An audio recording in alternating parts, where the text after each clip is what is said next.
pensei que podia viver por mim mesmo. Eu pensei que as coisas do mundo não iriam me derrubar. O orgulho tomou conta do meu ser e o pecado devastou o meu viver.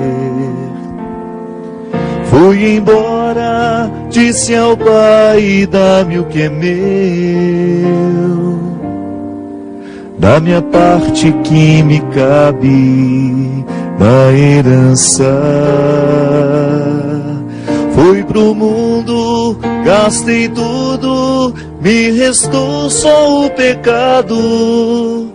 Hoje sei que nada é meu, tudo é do Pai. Tudo é do Pai, toda honra e toda glória.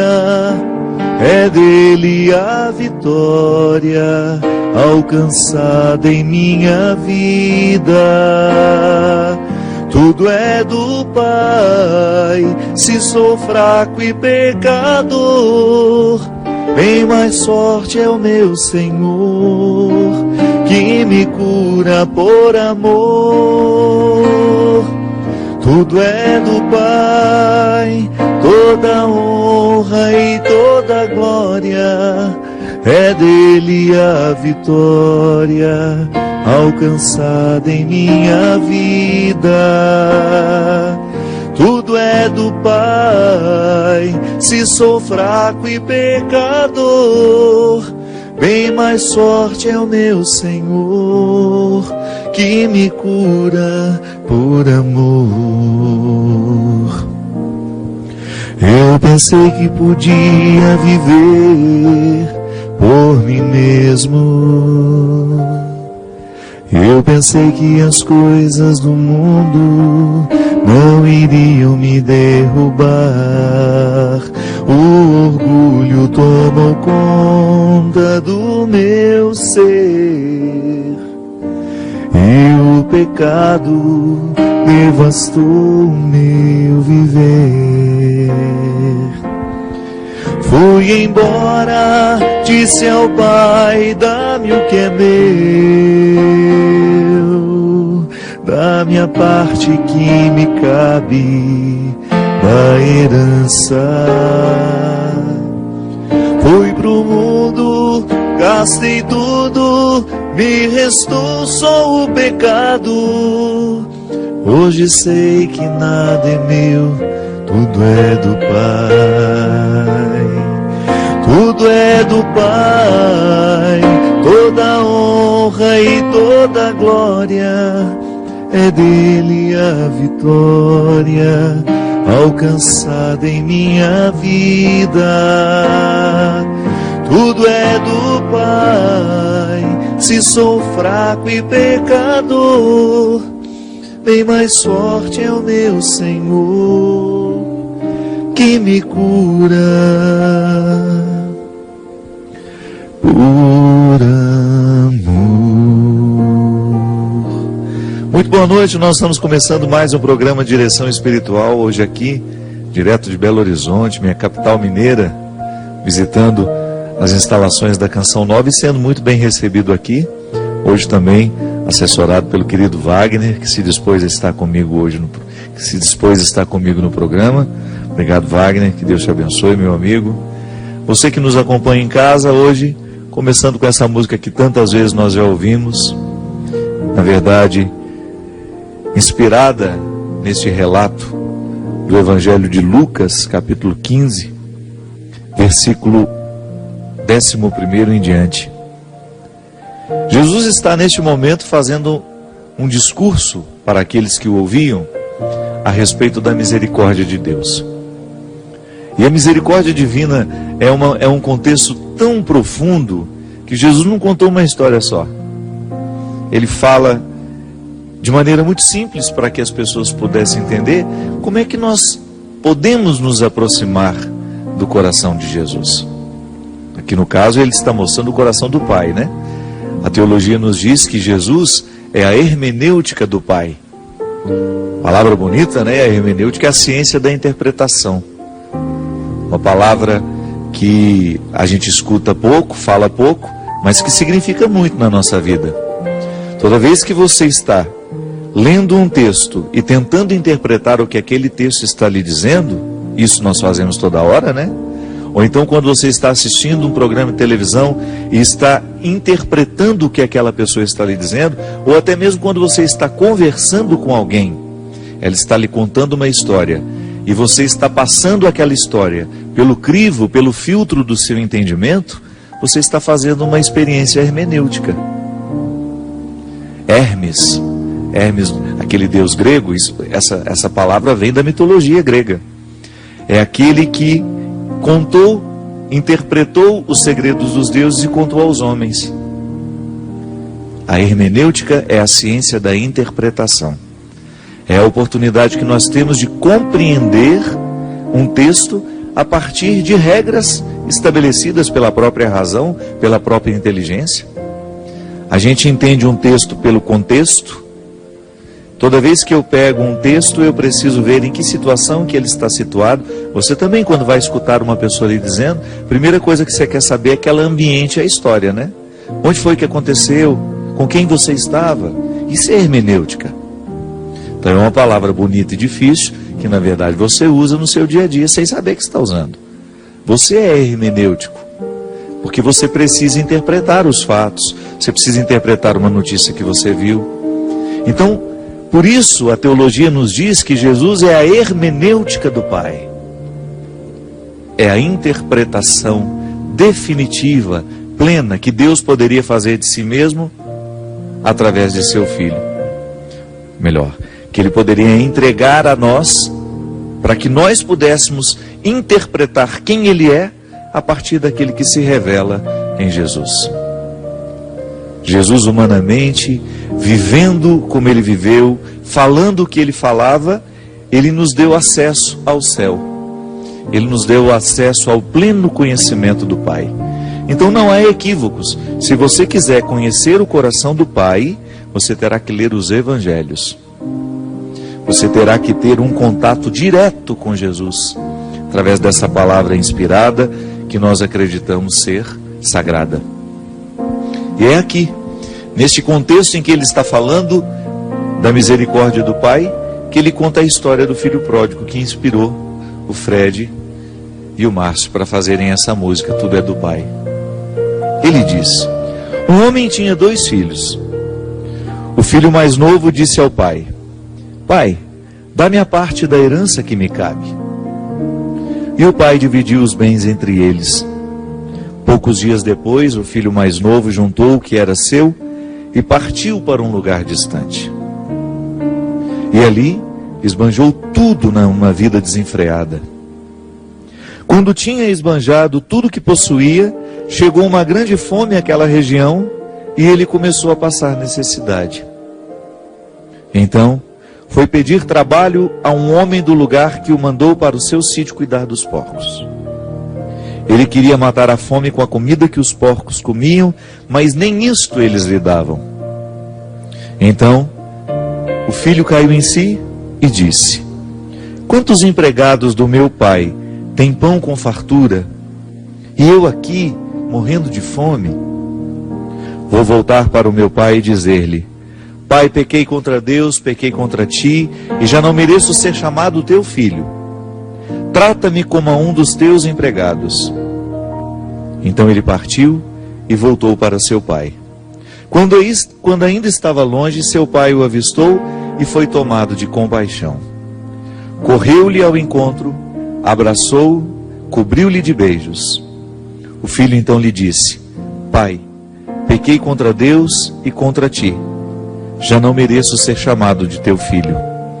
Mas o pai disse aos empregados: trazei depressa a melhor túnica para vestir meu filho, colocai-lhe um anel no dedo e sandálias nos pés.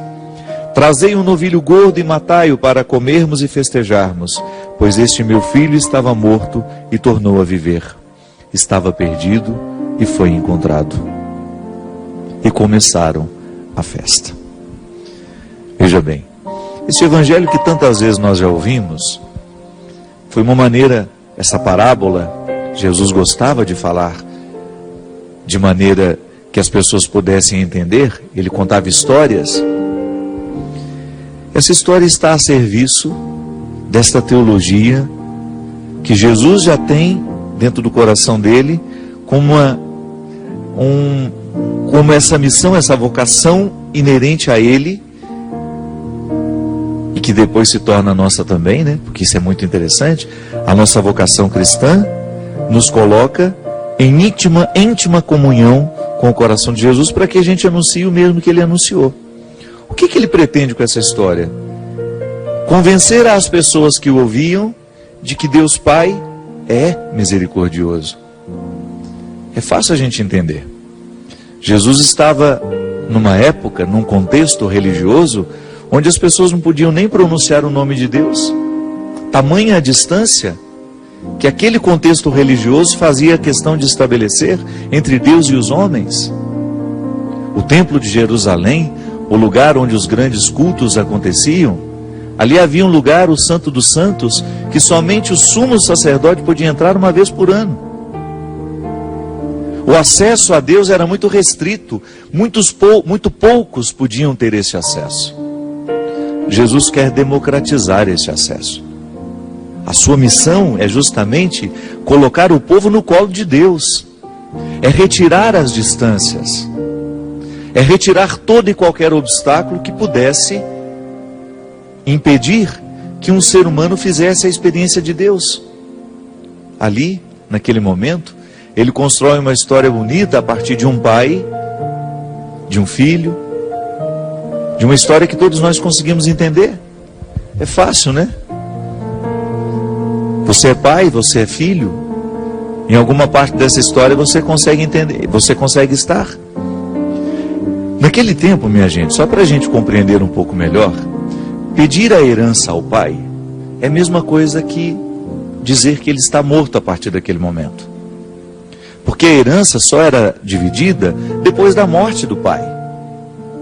Se um filho pede a herança para o pai antes mesmo da morte deste pai, é como se ele estivesse dizendo: meu pai, a partir de hoje o senhor não existe mais para mim. Vou pegar esse dinheiro, vou embora e a minha filiação termina aqui. A nossa relação de pai e filho termina aqui no momento em que você me entrega a herança. Isso é tão verdadeiro no coração desse jovem, que depois que ele começa a passar fome, depois de ter desperdiçado todo o dinheiro que ele ganhou do pai, e olha que ele deve ter levado muito tempo para gastar esse dinheiro, né? Não sabemos, o Evangelho não nos diz quanto tempo ele ficou afastado, quanto tempo ele deixou o pai nesse sofrimento. 15, 20 anos, não sei. O fato é que, ao pedir a herança do pai, ele decretou então a morte do pai para ele. Deixamos de ter esse vínculo.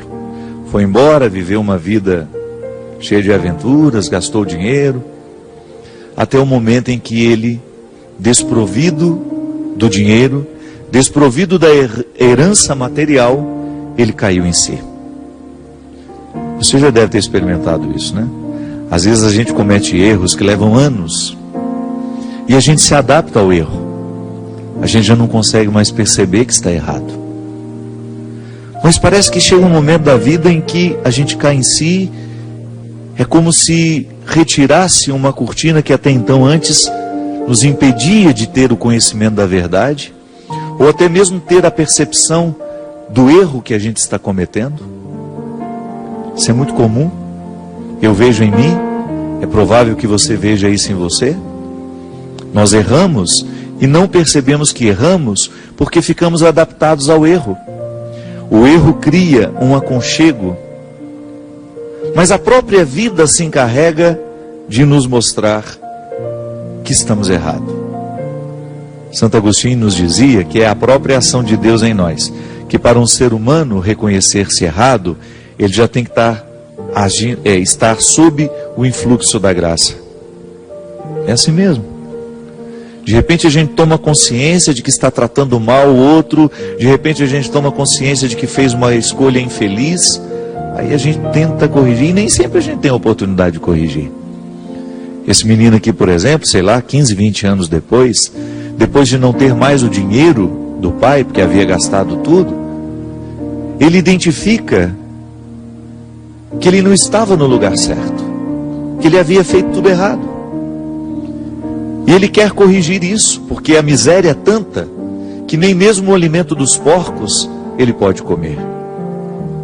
Veja bem, aqui o evangelista fala de maneira muito concreta o alimento dos porcos. Mas a gente pode colocar nesse alimento dos porcos muito mais do que o material ali, o alimento de um porco. É muito mais que isso. É como se esse menino estivesse experimentando o que havia de mais imundo no mundo. É como se ele estivesse chegando de fato a um lugar muito tenebroso, muito triste de visitar, de ser visitado. Ele estava no fosso da miséria, experimentando os sentimentos mais mesquinhos dele e dos outros. Foi o momento em que ele sentiu o desejo de voltar para casa e pedir ao pai que o tratasse como um de seus empregados. Certamente o pai devia ser um homem muito bom, que dava um tratamento muito digno aos empregados, que não era muito comum naquela época também. Muitas vezes a visão que se tinha do empregado é que aquele que o servia era uma espécie de escravo. Não. Ali este homem já possuía um coração mais evoluído, né? Podemos dizer. Se ele tratava bem os empregados, vou voltar para lá e quem sabe ele me trata como um dos seus empregados, porque ser empregado do meu pai, que é um homem misericordioso, é muito melhor do que ficar aqui, comendo a lavagem dos porcos. O primeiro passo que faz esse menino, ou melhor, o primeiro sentimento que faz esse menino querer dar um passo na direção do seu retorno, é justamente o reconhecimento da misericórdia do pai. Ele identifica que o pai trata bem os seus empregados. Ele se agarra nesse fio de confiança. A vida já havia retirado tanto dele, e já havia perdido tudo, que ele resolveu confiar na misericórdia do pai dele, mas para ser tratado como empregado. O primeiro passo na direção da misericórdia é para ser tratado com justiça, digamos assim. Quem sabe ele será justo comigo e me proporcionará a mesma vida que um empregado dele tem. Agarrado nesse fio de esperança, ele volta. Certamente fez um discurso longo dentro de si, né? Preparou na cabeça dele um discurso longo para convencer o pai disso. Mesmo sabendo que o pai era misericordioso, ele tinha o receio de que o pai pudesse ter mágoas, pudesse estar chateado com ele. Quanto tempo se passou em que ele havia sepultado o pai em vida? Sepultado no significado, né? Meu pai, a partir de hoje, eu não quero mais o senhor, não precisa mais ser o meu pai, só me dá o dinheiro, que é o que me interessa no senhor hoje. Olhou para o pai como se o pai fosse um objeto, um banco. Só quero o seu dinheiro e vou-me embora. Ao retornar, ele precisa administrar essa mágoa que certamente havia ficado no coração do pai dele. Certamente esse menino também era um guardador de mágoas, né? Porque a gente olha para o outro da maneira como nós olhamos para nós.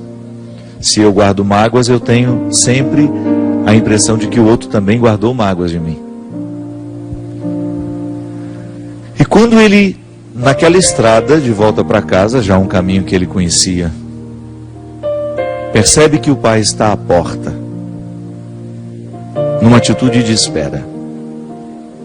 Numa atitude de espera, o pai continua ali, misericordioso.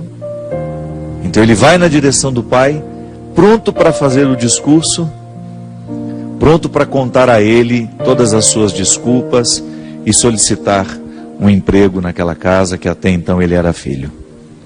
E o gesto mais bonito, um gesto que faz com que aquele menino não precise nem dizer, não precisa nem fazer o discurso que ele havia preparado. O discurso ficou calado na boca, né? Tem até aquela música, pode continuar nesse tom, Wagner. deixaste-me falar da ingratidão. Morreu no abraço mal que eu fiz. Festa, roupa nova, anel, sandália aos pés, voltei à vida, eu sou feliz.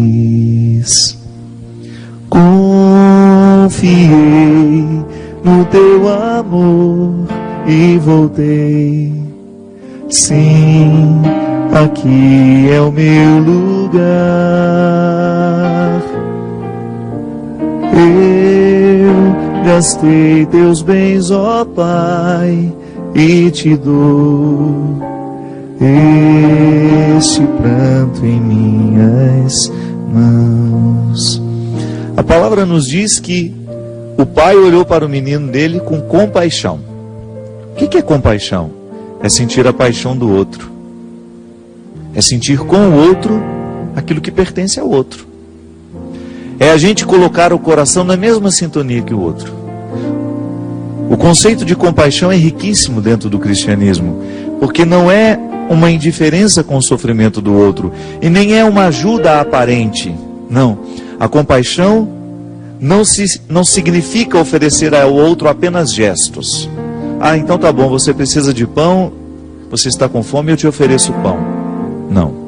A compaixão é um movimento que faz com que o sentimento do outro, a dor do outro, seja sentida por nós. Foi assim que o pai acolheu seu filho. Sentiu a dor que doía nele. Compadeceu-se. Viveu a mesma paixão que existia dentro daquele coração. Trouxe ele inteiro para dentro de si. E ali uma festa começou. Aconteceu dentro do coração daquele menino, certamente desconcertado, porque ele não esperava ser tratado daquela forma. Ele não esperava que seria amado naquele momento, porque ele não merecia ser. Eu sempre gosto de dizer, minha gente, nós nunca vamos esquecer uma pessoa que nos amou no momento que a gente não merece ser amado. Nós nunca vamos esquecer uma pessoa que nos acolheu no momento em que a gente não merecia ser acolhido. Esse é o amor de Deus. Para isso Jesus contou essa história, para que a gente tivesse condições de compreender que nós também vivemos a experiência do filho pródigo. Nós também fazemos escolhas erradas. Nós também somos infelizes muitas vezes em sair do lugar que de fato nos pertence para ir buscar um lugar estrangeiro que não tem nada a ver com a nossa alma, com a nossa vida. Nós também nos embrenhamos em caminhos que nos destroem. Também somos reduzidos a um lugar onde só nos resta o que há de mais miserável. É a consequência do pecado. Talvez você já tenha experimentado isso na sua vida com a mesma intensidade que esse menino. O pecado foi tão profundo na sua alma, as consequências do pecado foram tão sérias na sua vida, que você esqueceu quem você era. Sim, porque durante muitos anos este menino não se recordou que ele era filho daquele homem. O pecado o distraiu. Ele não teve tempo para lembrar da sua filiação. A distração do pecado, das festas, de tudo aquilo que o dinheiro poderia lhe dar, fez com que ele ficasse cego para a verdade fundamental que até então estava dentro do coração dele e ele já a tinha esquecido. Eu tenho um pai que me ama. Eu sou um filho amado. Eu tenho um lar para onde eu devo voltar, para onde eu posso voltar. Eu não sou aqui um estrangeiro. Por acaso eu quis me fazer estrangeiro nessa terra de pessoas que não me amam. Porque certamente se aquele menino, durante todo esse tempo em que ele gastou o dinheiro dele, se ele não fez amigos de verdade, que pudesse sustentá-lo no momento da sua fome, é porque ele não foi amado naquele outro lugar. Ele não estabeleceu relacionamentos que pudessem lhe dar segurança. Então o único lugar em que ele tinha alguém que de fato poderia lhe oferecer o mínimo necessário para viver, que seria ser tratado como um empregado, era na casa do pai.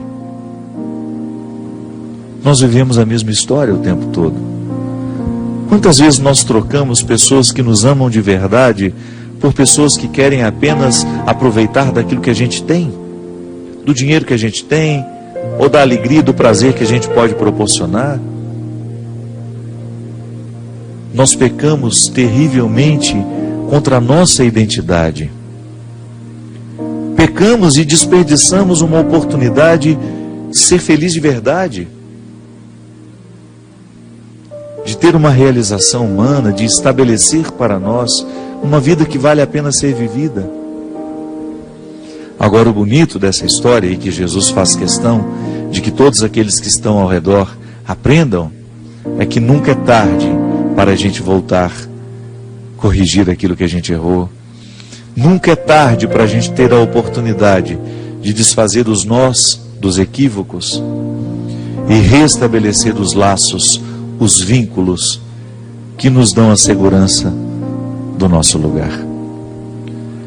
Confiei no teu amor e voltei. Sim, aqui é o meu lugar. Eu gastei teus bens, ó Pai, e te dou este pranto em minhas mãos. Às vezes o que a gente tem é só o choro fruto daquele equívoco terrível que poderia ter ceifado a nossa vida. Mas se hoje você tem condições de entender o que eu estou dizendo, se hoje você ainda pode ouvir o que eu estou lhe falando, é porque a vida não terminou para você. E quem sabe uma decisão favorável, tomar decisão favorável a você, reassumir o seu lugar, reencontrar aqueles que num determinado momento da sua vida você desprezou, você deixou de lado por causa de uma aventura, por causa de um novo tempo que você tanto ansiava. Descubra um novo no seu lugar mesmo, a partir dessa identidade que lhe coloca na segurança de vínculos, de pessoas que de fato estão preocupadas com você. Todos nós temos um pouco de filho pródigo, todos nós também corremos o risco do equívoco, de esquecer quem a gente é, de trocar a segurança do nosso lugar por sonhos que definitivamente não nos levam a nada, por ilusões, podemos dizer. Faça o mesmo que esse menino fez. Aproveite a oportunidade. Ande a pequena distância que te separe daquilo que de fato é importante para você. Nós vamos para um rápido intervalo e a gente volta já já com o programa Direção Espiritual.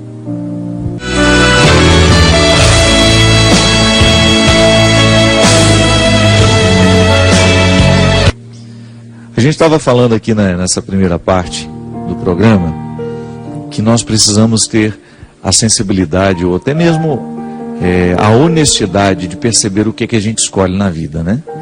No Evangelho do Filho Pródigo, o menino perde o tempo, um tempo precioso da vida dele, porque havia escolhido errado e não tinha a coragem de perceber que a escolha errada estava infelicitando a sua vida.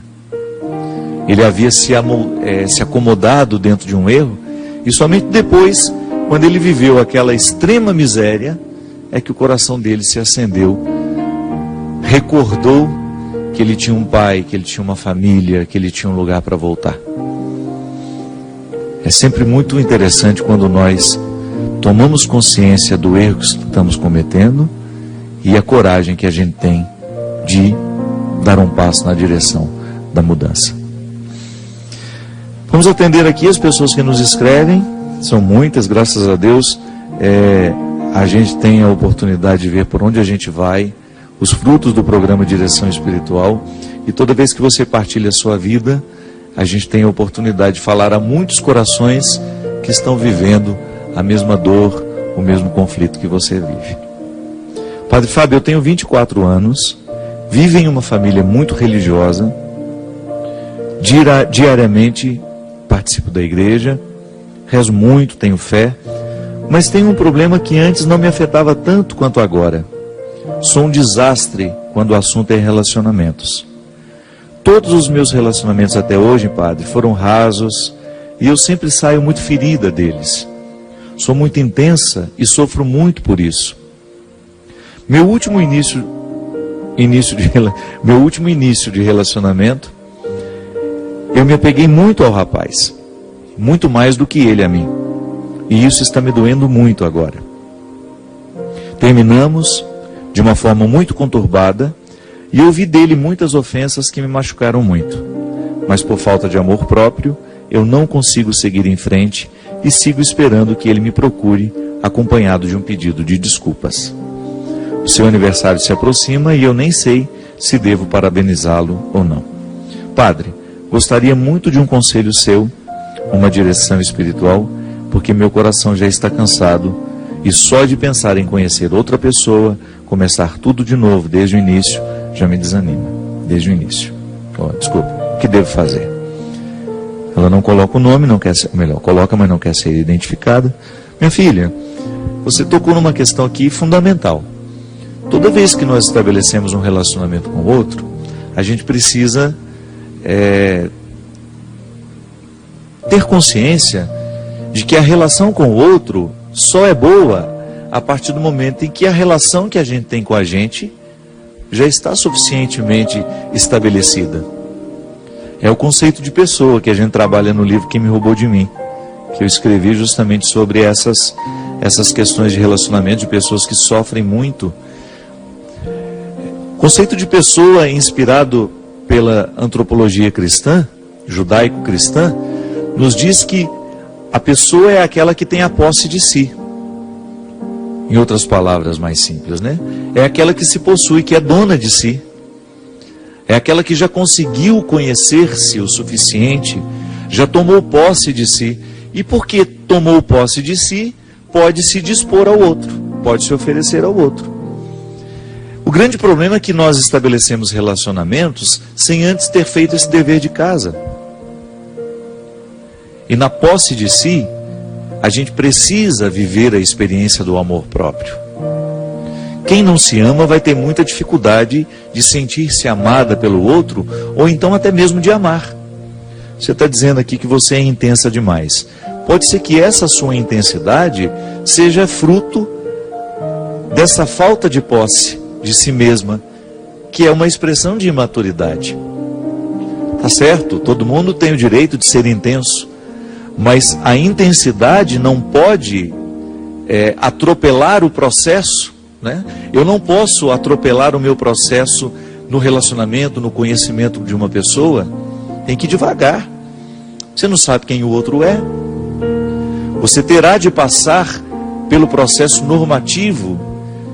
Isso é a norma, né? Faz parte de todo o processo de conhecer alguém, dar os passos gradativos.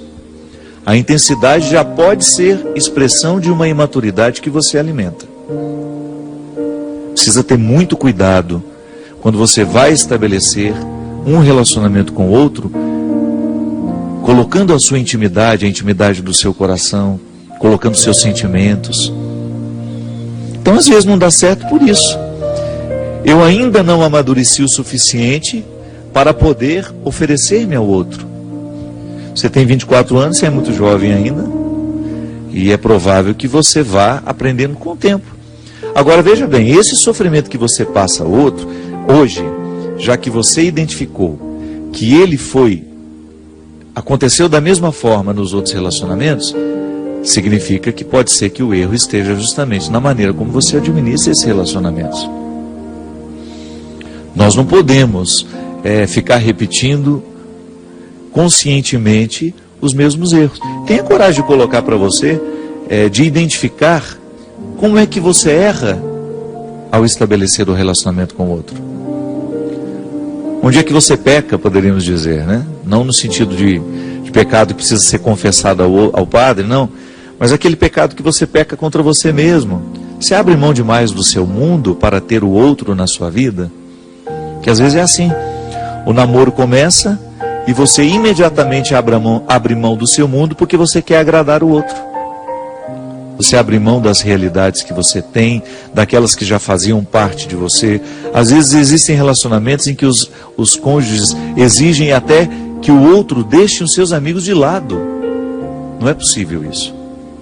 Não há possibilidade de você estabelecer um relacionamento em que você tenha que abrir mão da sua vida para que aquilo dê certo. Ah, padre, mas o amor não é renúncia? Sim, mas espera o amor concretizar-se, espera você saber que de fato você ama e é amado, para começar a dar passos na direção dessas renúncias. Precisa namorar sem muitas pretensões no primeiro momento. Precisa namorar com mais leveza. Não abra totalmente o seu coração para alguém que acabou de chegar. Você não sabe se isso vai valer a pena. Não quebre a sua intimidade só para ter a garantia de que o outro vai ficar. Não. O amor, ele dá é muito mais fácil você encontrar um relacionamento em que você se sinta amada quando você não espera tanto por ele, quando você não cria tantas expectativas, né? Olha, você já está idealizando até o retorno do rapaz. Você já está esperando que ele chegue com uma mala de desculpas, né?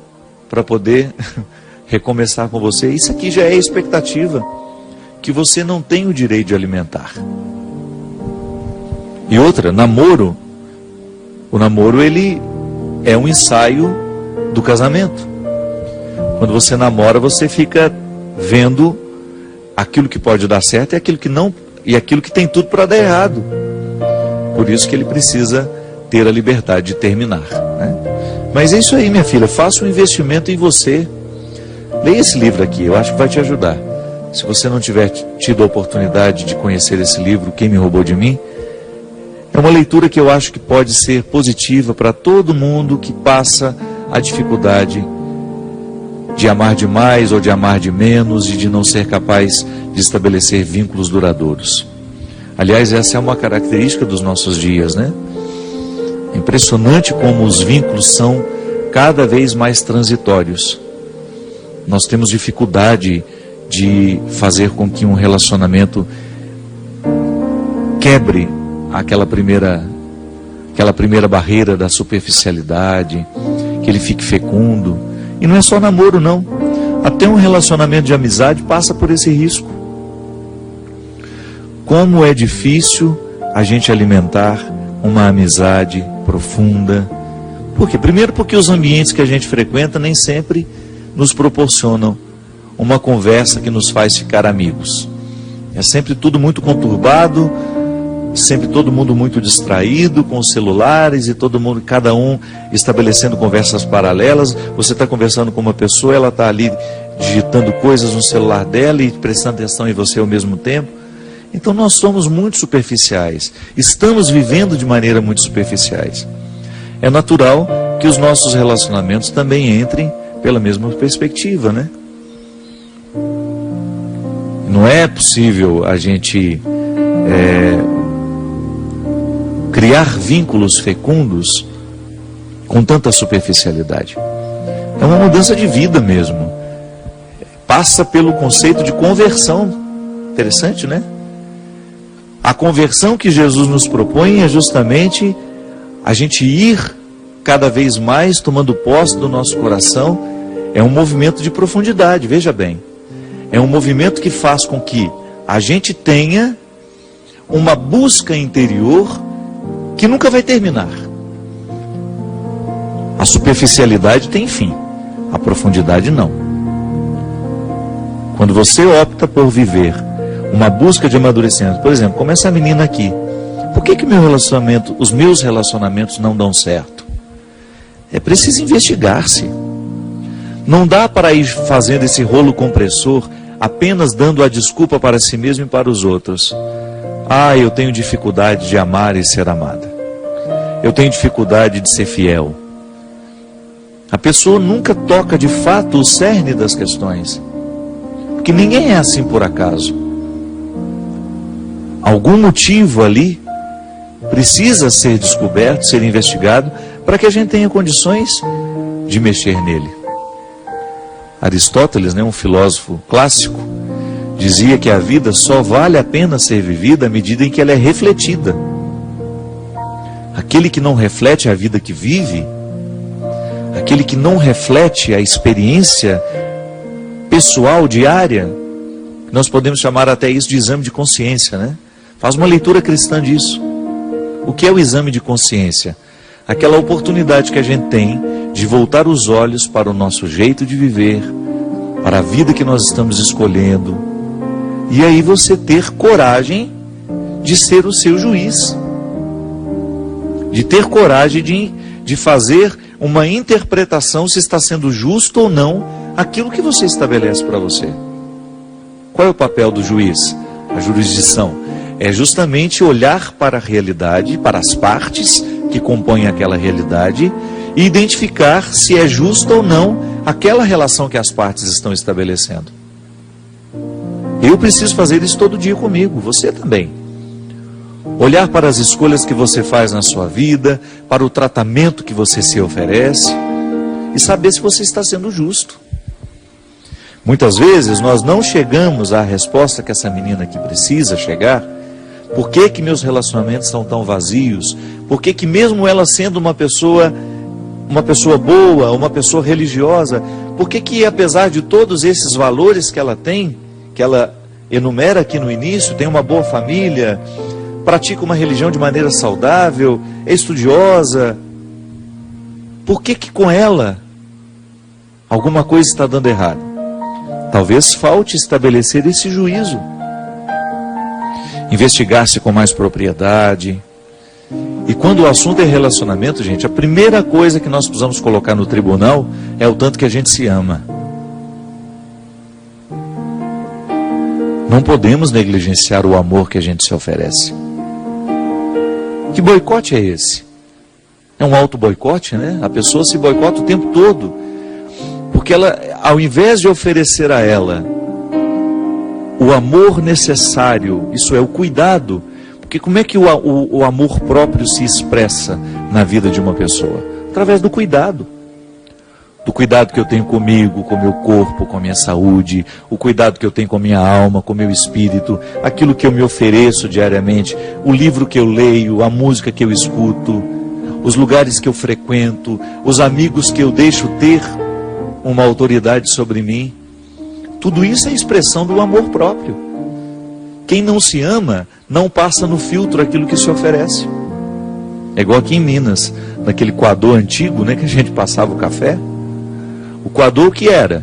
Era um filtro de pano, feito pela nossa mãe, para que a gente pudesse tomar a parte do café que nos interessava.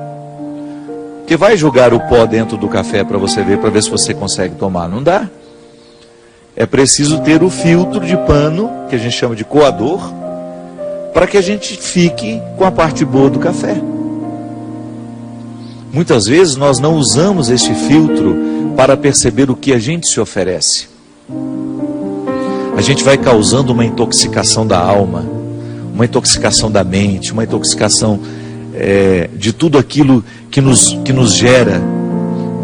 Aí você tem todos os significados: mente, coração, alma, espírito. A gente fica poluído. Por quê? Porque a vida, o mundo, as realidades que estão de fora, elas podem ser nocivas a nós. É claro que tem muita coisa boa de fora que vem nos ajudar, nessa consistência humana. Agora, se a gente não passa pelo filtro essas realidades, pode ser que a gente esteja tomando um café envenenado. Pode ser que a gente esteja provocando uma intoxicação dentro de nós, porque a gente não teve coragem de identificar, de colocar ali um filtro que nos ajudasse a ficar mais puros. O amor próprio é esse ponto de partida para que todo relacionamento seja saudável. Quem não se ama, quem não se cuida, quem não faz o dever de casa diário, de jogar amor dentro do coração, e essa é a ação de Deus, é justamente o que Deus faz no coração daquele filho que volta para pedir perdão ao pai. Ele precisou voltar a se amar. Ele precisou identificar que comer a lavagem dos porcos não era para ele. Engraçado, né? Você vê naquele rapaz a identidade que não havia sido totalmente perdida, que é quando ele lembra que ele tem pai. Isso é amor próprio. É o amor próprio que move o coração daquele rapaz ao identificar que aquela miséria, que aquele alimento imundo não era para ele. Minha gente, quantos de nós ficamos nos alimentando de sentimentos estragados que podem ser comparados à lavagem dos porcos? Quantas vezes eu encontro pessoas bonitas, nutridas, com relacionamentos precários, tóxicos, viciantes, aquele pseudo-amor, aquele falso amor, que pode ser comparado a uma lavagem de porco, aquele namoro que não é outra coisa senão um chiqueiro, não há nada de puro naquilo, a pessoa se maltrata o tempo todo só para ter a companhia do leitão, né? Não, pelo amor de Deus, você merece muito mais. A pessoa só se recupera no momento em que ela olha para o espelho e vê a face desfigurada e diz para ela mesma: eu não mereço esse tratamento. Isso corrigiria tantas coisas dentro dos namoros, dentro das relações de casamento, porque também no casamento acontece isso. Quanto o marido tratando a esposa de maneira que vai expulsando o amor próprio dela, ou então é o amor próprio que foi expulso, que já permitiu aquele tratamento tão odioso. Namoro, casamento, relação entre amigos, nós precisamos ter muito cuidado para a gente não se acostumar ao alimento imundo. Precisamos tomar muito cuidado para a gente não se acostumar com o precário e achar que ele é a única coisa que nós merecemos ter na vida. A gente merece muito mais. Merece no sentido de ver que há uma dignidade em mim, em você, que não pode ser nunca, em hipótese alguma, pode ser esquecida. Essa dignidade também chama-se amor próprio. E é através dela que Deus nos fala, que Deus nos chama, que Deus nos traz de volta. Reacenda o valor que você tem. Tenha consciência da grandiosidade que você representa diante de Deus. E trate-se. Trate-se da mesma forma como Ele te trata. Com amor e com respeito. Derrame o Deus Todo-Poderoso sobre todos nós a bênção e a proteção do céu. O Deus Todo-Poderoso, Pai, Filho e Espírito Santo. Amém. Até a semana que vem, se Deus quiser. Confiei no teu amor e voltei. Sim, aqui é o meu lugar. Eu gastei teus bens, ó Pai, e te dou este pranto em minhas mãos. Nem deixaste-me falar, a ingratidão morreu no abraço mal que eu fiz. Festa, roupa nova, anel, sandália aos pés, voltei à vida, eu sou feliz. Confiei no teu amor e voltei. Sim, aqui é o meu lugar. Eu gastei teus bens, ó Pai, e te dou este pranto em